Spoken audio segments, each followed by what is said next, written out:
Представление о базах, с которыми связаны маги, делает весь эзотерический социум похожим на международное разведывательное сообщество. В средневековой Японии существовало несколько кланов ниндзя, являвшихся профессиональными разведчиками. Собиравшиеся воевать самураи заключали договор с одним из кланов или нанимали отдельных ниндзя, необходимых для проведения разведки и совершения диверсий в тылу врага. При этом верность нанятых ниндзя обусловливалась оплатой, так как сами кланы сохраняли нейтралитет и, по возможности, если их самих не трогали, не вмешивались в разборки князей. По социальному положению самураи соответствовали европейским дворянам, а ниндзя происходили из крестьян. В Европе разведслужбы создавались государствами, однако профессионально обученные шпионы постепенно превратились в клан, подобно ниндзя. Работая на разные государства, они так или иначе пересекались между собой, налаживали контакты и обменивались информацией. Кроме того, они установили правила, запрещающие убивать друг друга. Поэтому государствам, помимо разведки, пришлось создавать контрразведку, целью которой была ликвидация чужих шпионов на своей территории. Маги на первом уровне 4.1 специализируются по стихиям. Группа магов, связанных с одной стихией, образует клан, аналог государства. Всего известно 6 стихий, из которых 4 являются основными. Огонь, земля, вода, воздух.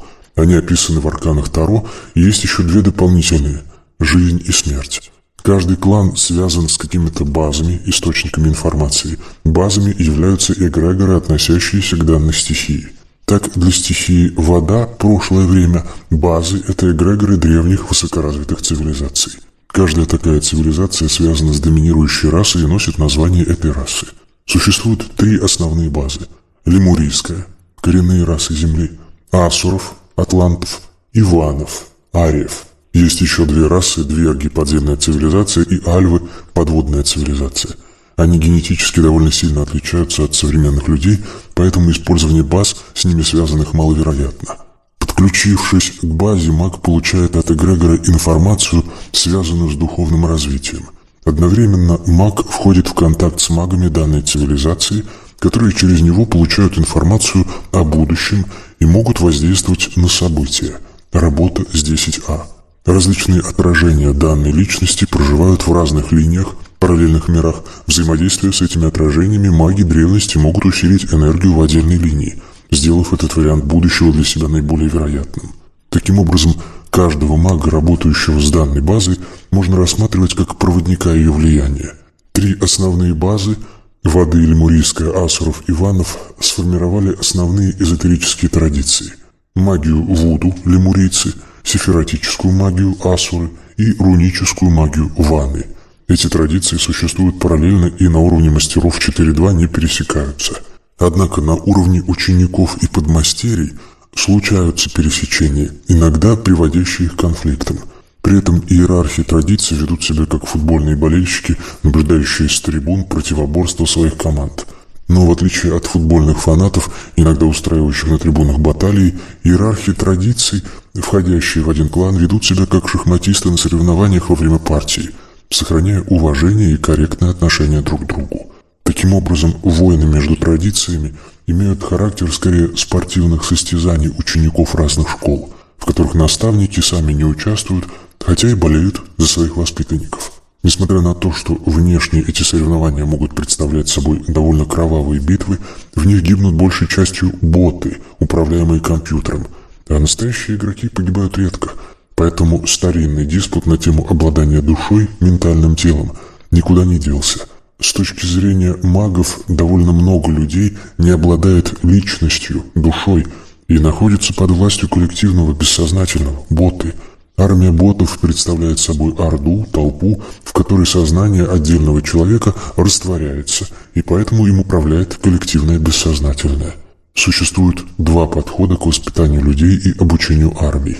В первом случае формируют послушную толпу, выполняющую команды начальства, не задумываясь.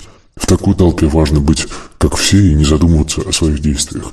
Любой человек, не бот, подвергается травле, давлению со стороны ботов, так как он не интегрируется в орду и тормозит исполнение команд, идущих сверху. Проявив, однако, упорство и сохранив личность, душу, такой человек может стать лидером, управляющим всей ордой. Как правило, начальники в орде являются ее продуктами, и также, не задумываясь, выполняют приказы компьютера. Начальниками ботов становятся такие же боты, выполняющие роль контролеров системы. Так игроки участвуют в соревнованиях с ботами и стреляют по бездушным мишеням. Аналогом таких соревнований является охота на животных, которые с точки зрения охотников являются бездушными существами, не обладающими осознанием себя и личностью. При съемках фильмов о войне сценаристы и режиссеры исходят из той же концепции. На фоне гибели тысяч ботов прослеживается судьба отдельных личностей, главных героев, которые, как правило, выживают и даже переходят на следующий уровень. В качестве примера можно взять войны Средневековья. Армии из сотен человек включали в себя десятки рыцарей, игроков. В ходе кровопролитных и жестоких сражений, вспомним, чем именно тогда сражались и какие раны наносили, погибали случайно единицы игроков. Боты же гибли десятками и сотнями. При этом боты, намеченные системой в качестве жертв, как правило, заранее предчувствовали свою смерть, так как на уровне системы все вычисления производятся до начала действия. В компьютерных играх игроку заранее сообщают, какова вероятность его победы или поражения в битве. Но если в системе, в компьютере, результат битвы заранее известен, то пешки, которыми система готова пожертвовать в игре, заранее чувствуют свою обреченность, так как их сознание находится под управлением компьютера, где эта информация уже есть. В фильмах мы видим сцену, когда герой, игрок, крошит из автомата массовку, но нас это трогает меньше, чем ранение игрока, героя, которое вызывает кучу эмоций сопереживания. Потому что эта личность не бот, и мы воспринимаем эти события, связанные с героем, уже как значимые и важные. Из-за этого некоторые авторы, вопреки традициям счастливого финала, рискуют убить или покалечить героя, чтобы как следует встряхнуть зрителя. Если судьба ботов для системы не слишком важна, то судьба игроков для нее значима, так как сознание системы состоит из сознания игроков. Здесь важно сказать, что формирование души, монады, происходит постепенно. В китайской даосской внутренней алхимии монада рассматривается как некий зародыш, который вначале формируется, а потом начинает развиваться. Достигнув взрослого состояния, такая монада обеспечивает хозяину бессмертие. То есть на уровне 4.1 процесс формирования монады алхимического зародыша заканчивается и начинается его развитие. Взрослое состояние этого зародыша соответствует уровню 4.4 и действительно дает бессмертие. Люди касты 3 уже обладают достаточно сформированной монадой, которая в состоянии сама управлять телом. Они не являются ботами и обладают особой энергией, волей, позволяющей сознанию управлять телом и совершать поступки. Они ощущают разницу между собой и ботами, свободой воли, не обладающими. Ботов они считают ленивыми тварями, без указания системы они ничего не делают, которыми надо руководить. Воин может управлять группой ботов так же, как своим телом. Надсмотрщики и погонщики рабов, рабство и крепостное право имели достаточно простое объяснение. Человек, обладающий душой, монадой, является личностью и обязан управлять ботами, существами, не имеющими личности и души, так как они не самостоятельны. Сюда же можно отнести и право первой ночи, так как господин должен научить невесту сексу, иначе эти низшие существа даже размножаться без руководства не смогут. Люди, принадлежащие к высшей касте, воины, называли людей уровней 1-2-7 смердами, от слова «смурт» – простой или зависимый человек. Также их называли сервами, некоторым подобием роботов или неживых предметов, вещей. Второй тип организации социума называется королевской армией. Эта структура состоит из героев. Каждый из героев обладает личностью и свободой выбора. Некоторое количество ботов, слуги и оруженосцы находятся под их управлением. Внутри структуры существует иерархия. Высшие отдают приказы низшим, командирам отрядов. Генерал командует армией, состоящей из полков. Полковники командуют полками, состоящими из батальонов. Батальонами командуют майоры. Каждый батальон включает несколько рот, которыми командуют капитаны. Каждая рота состоит из отделений, которыми командуют лейтенанты. В состав отделения входит несколько взводов, которыми командуют сержанты. Каждый командир принимает решения в рамках полученного им приказа. Таким образом, в королевской армии все командиры являются героями, обладающими свободой воли. Считается при этом, что рядовые служащие в армии – боты.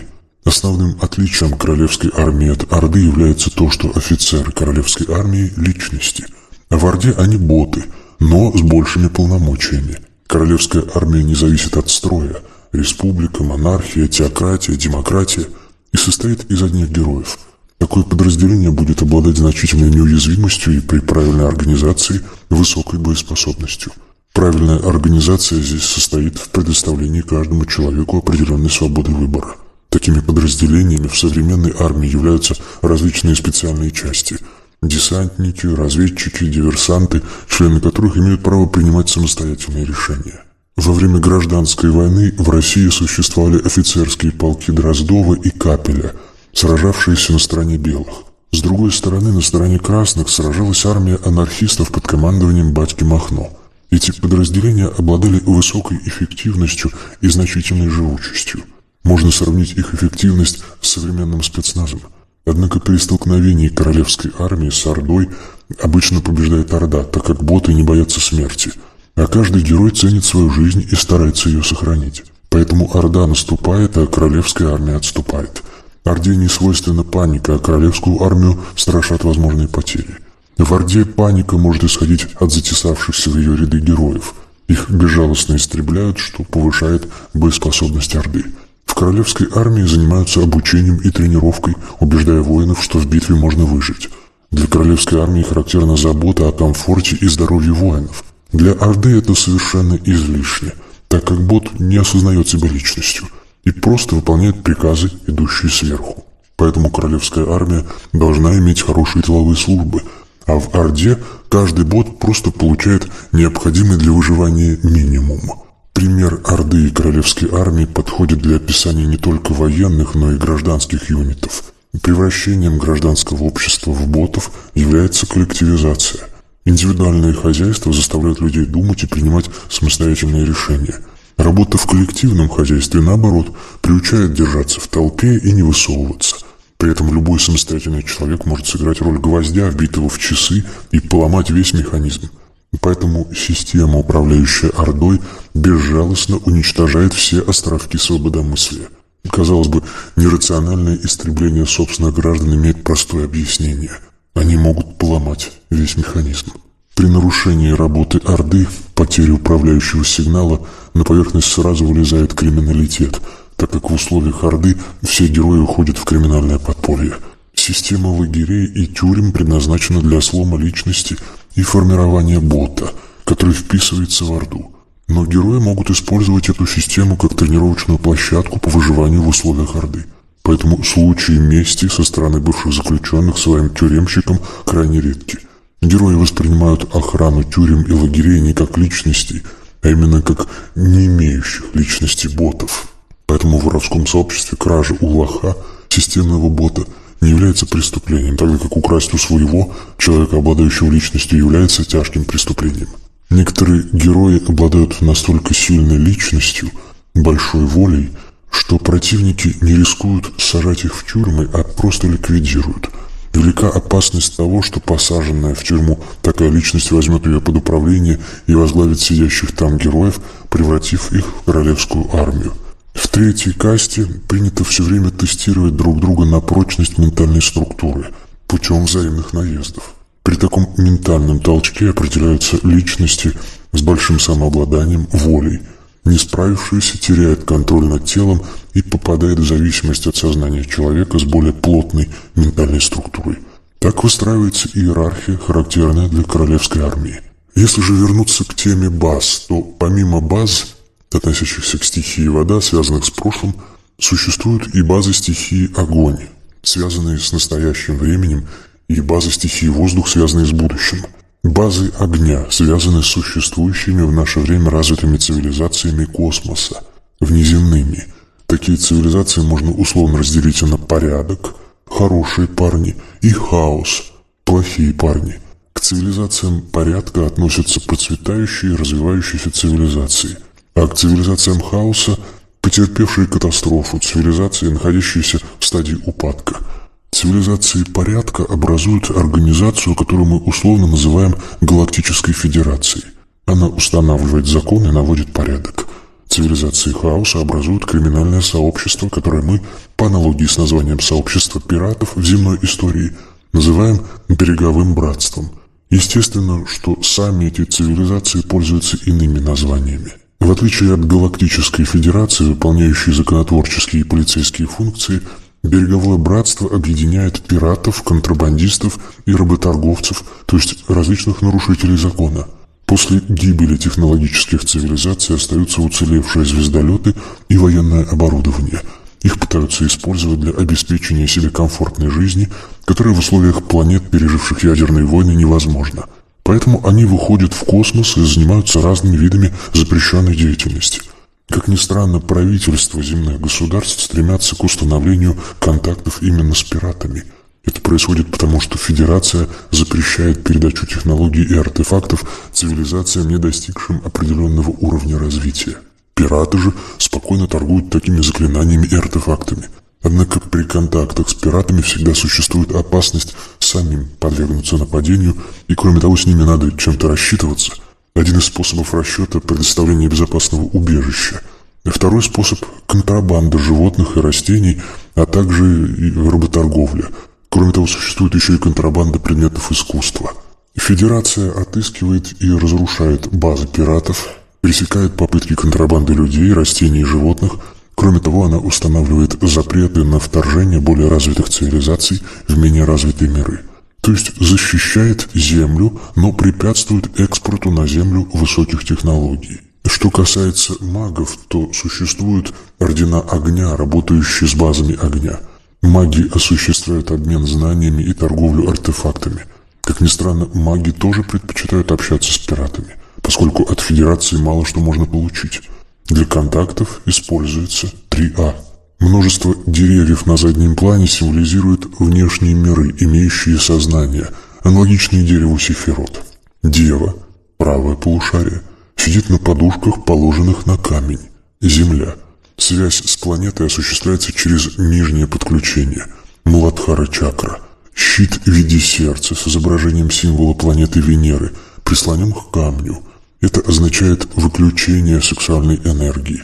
Чакры Сватхистана и Анахата. Лебедь, воздух, находящийся у ног девы, символизирует канал связи, разделяющийся на отдельные каналы, птенцы. Жезл в правой руке девы означает воздух, хаос и манипуляцию с ним, выделение информации. Платье девы с красными кругами, не спадающее свободно, обозначает НЧ, тонкие тела. Воротник, платье и корона, тиара, означают диапазон Вишудха Сахасрара. В целом, здесь показан принцип выделения полезного сигнала из хаоса и разделения общего внешнего канала на поддиапазоны.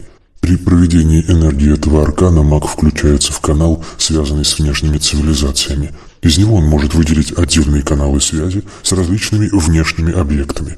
Например, есть каналы связи со станциями Галактической Федерации и тайными базами Берегового братства. Для настройки на базы пиратов можно использовать своего внутреннего системного гида. При настройке на 3А маг использует символы земных пиратов, например, череп с 2 саблями или костями, выделенный из хаоса, гиперпространства, полезный сигнал, включающий сознание внеземных существ, называется в магии каналом Нитаксы. Обычно этот канал описывается как телепатический.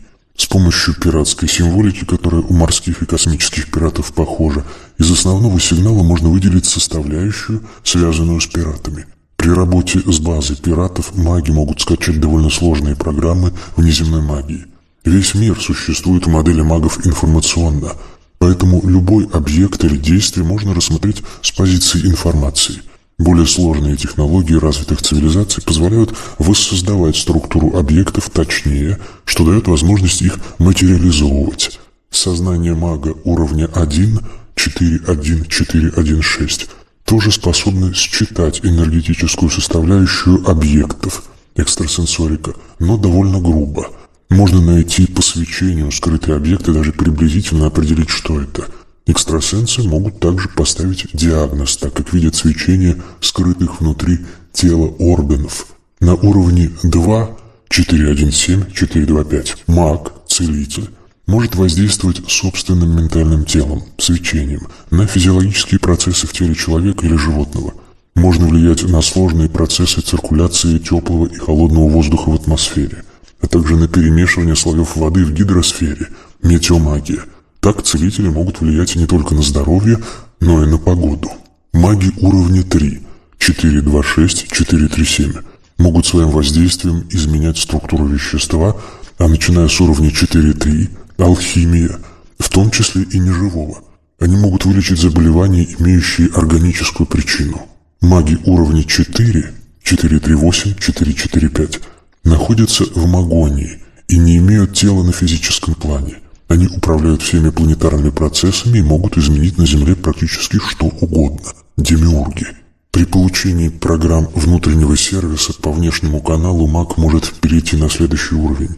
Для адаптации и усвоения внешних программ, полученных от пиратов, требуется достаточно большое время и специальной практики. Полученные извне программы должны встроиться в сознание мага и стать частью его собственной ментальной структуры. Программы позволяют создать особые ментальные профили, которые в свою очередь дают магу какие-то особые способности, связанные с узкой специализацией. Например, экстрасенс может искать нефть, целитель лечить сердечно-сосудистые заболевания, алхимик создавать големов. Программы могут нести специализацию внутри уровня или возможность выхода на следующий. Мы скопировали некоторые программы с базы пиратов. При включении в основной канал и после выделения из него информационного потока, связанного именно с пиратами, нам удалось получить 3 типа материалов. Каждый пакет, программа, содержал набор зрительных образов, звуков и текстов, записанных неизвестными нам символами. Мы постарались подобрать для всех этих материалов максимально близкие аналоги и далее сформировали из них компьютерные программы.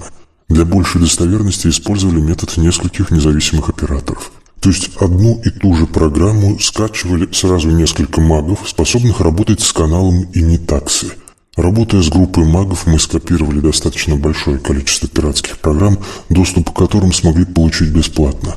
В основе такого доступа лежит главная программа «Системный гид». Она позволяет в любой момент подключаться к конкретной станции пиратов, с которой удалось наладить связь. Она находится где-то в Африке на территории пустыни Сахара. Там есть странный объект, который называется «Глаз Сахары». Этот символ на песке имеет некоторую аналогию со знаками на полях и, возможно, имеет также внеземное происхождение. С нашей точки зрения, база пиратов находится именно в этом месте.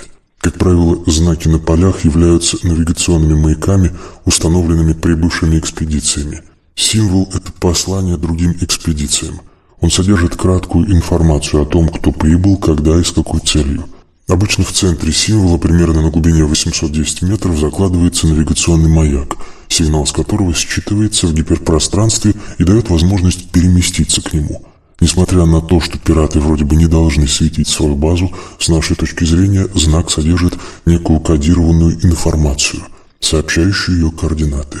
Существует некое техническое средство, аналогичное сканеру, способное считывать эти знаки и записанную в них информацию. С помощью знаков на полях маг может получить настройки на конкретные внеземные цивилизации, настроиться на их базы и получить их программы. Получив программу «Системный гид» из базы конкретной цивилизации, маг устанавливает с ней постоянный контакт и после этого может далее скачивать другие программы. При достижении контакта с базой считывания и установки системного гида маг получает перечень программ, которые можно получить от данной базы. Далеко не все эти программы рассчитаны именно на людей и их тип сознания. Так, для людей возможна установка только некоторого ограниченного количества программ из каждой базы. Помимо баз огня существуют и базы воздуха. Они связаны с будущими технологически развитыми цивилизациями. В магии принято такие цивилизации называть зеты. Это название общее для всех цивилизаций будущего. Если представить время как некую дорогу, то станет понятно, что по нему также можно перемещаться в обе стороны. Простой способ для путешествий – магический. Маги смещают свое сознание в прошлое или будущее, не таская за ним свое физическое тело. Обычные люди, касты 1-3, могут перемещаться только в физическом теле, так как их сознание не сформировано, и при выходе из тела они просто теряют энергию. Для путешествий во времени простым людям нужен аппарат, который могут перемещать во времени их физические тела. Представьте себе, что в будущем есть такие аппараты, которые умеют перемещать людей во времени. Создав такие аппараты, цивилизации будущего должны были разработать и законодательство для таких перемещений, как это случилось с кораблями, самолетами и, наверное, произойдет с космическими кораблями.